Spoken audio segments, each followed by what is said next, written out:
Il y a différentes formes de médiumnité. J'en parle parce qu'actuellement, il y a un salon, il y a plusieurs salons qui se présentent d'ailleurs, la Parapsy dans quelques jours, et puis il y a aussi le salon de bien-être médecine douce, actuellement à la porte de Versailles, où il y a effectivement des exposants qui sont plus ou moins, certains sont plus ou moins dans l'astrologie, dans le tarot, surtout le Parapsy dans une semaine. Et donc, je veux dire par là que la médiumnité, il y a plusieurs formes de médiumnité. Il y a une médiumnité de la sphère privée, et il y a une médiumnité de la sphère publique. Vous connaissez cette dualité qui m'intéresse beaucoup. La médiumnité de la sphère privée, c'est la personne qui est capable de se brancher sur quelqu'un et de percevoir un certain nombre de choses, etc.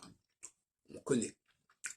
Mais la médiumnité de la sphère publique, c'est beaucoup plus compliqué que ça. C'est quelqu'un capable de se mettre en rapport avec l'inconscient collectif, en rapport avec un savoir extrêmement ancien qui a pu se perdre en cours de route. Et ça, c'est une forme de médiumnité aussi. Moi-même, je pense que j'ai une médiumnité dans ce domaine-là. C'est-à-dire que j'accède à des savoirs dans leur domaine, dans leur état premier, alors qu'on les connaît dans un état plutôt dégénéré. Et donc, il s'agit de les ramener à cet état premier, et c'est ce que je n'ai pas cessé de faire depuis une cinquantaine d'années.